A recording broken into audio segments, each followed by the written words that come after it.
everyone, it's Holly and I wanted to talk about Audible Escape today. So I've had an Audible Escape subscription for about 6 months now, so I kind of just wanted to talk through like my experience with it and kind of have this discussion about like if it's worth it, am I glad I did it, those kinds of things. First, let's talk about what it is. So Audible Escape is a package within Audible.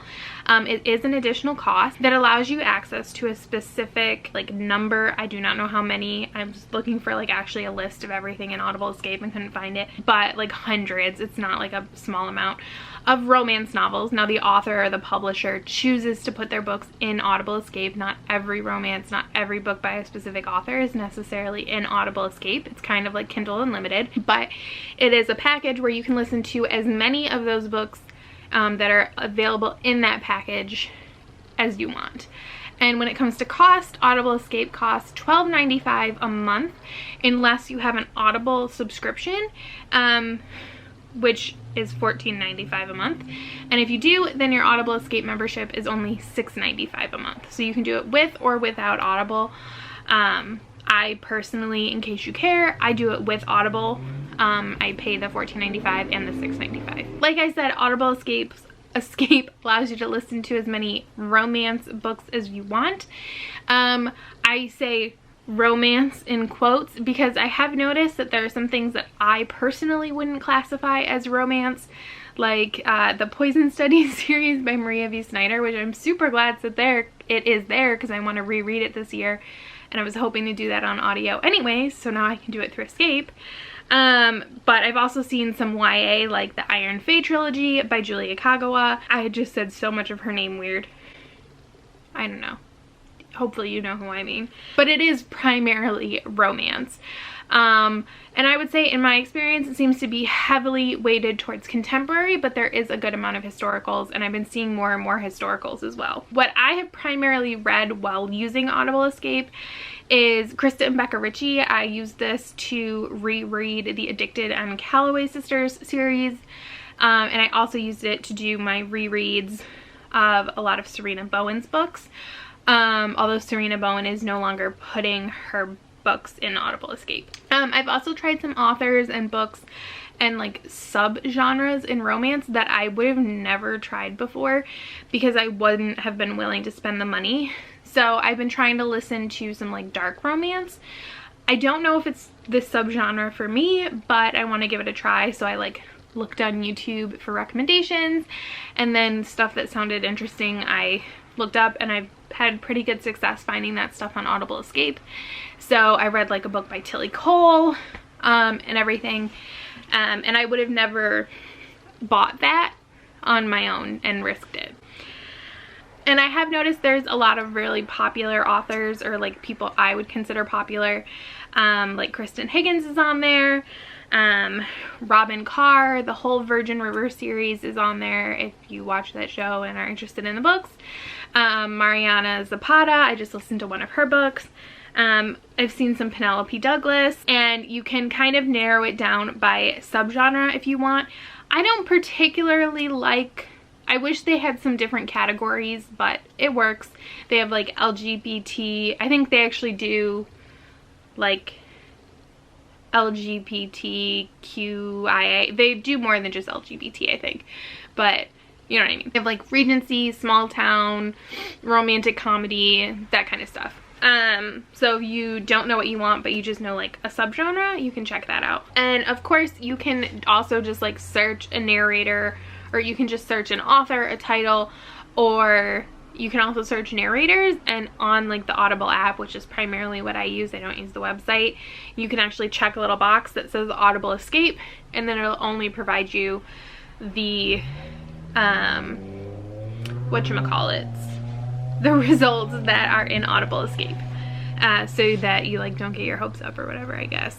And I'll try to like do a screen recording and put it in here so you can see too. So I would say that I've really enjoyed my experience with the Audible Escape, especially as a romance reader, and I think that's why they have a romance package, which I think is what it used to be called, and then it was changed to Audible Escape, is because traditionally romance readers tend to be some of the most voracious readers, so they're going to typically read more volume-wise than a lot of other genres, so it makes sense to provide them with this option, because I know I've seen people be like, well, they should have a similar thing for other genres, and maybe they will someday, but right now romance is the one it makes the most sense for. And I agree. I typically listen to 2 to 3 books a month through Audible Escape. I also listen to a lot of audiobooks from my like local library, so otherwise I think I would listen to more from Escape. And it's also pushed me to read more than I would, like different types of books than I normally would. Like I don't think I would have ever read Ice Planet Barbarians if it wasn't on Audible Escape, and I'm loving that life right now. And there's just so much more to read and check out. Like there's so many things I want to try, and whether it be a specific book or an author I've heard about but I've always been hesitant, now I feel comfortable adding them to my TBR and just listening to them through Escape. So personally, I think Audible Escape is worth it. I feel like I've gotten my money's worth. I plan on continuing my subscription. Also, just to be clear, I don't know why you would ever think that I would be sponsored. I am not sponsored by Audible in any way. I mean, if they wanted to, I would take it, but I'm not, I promise.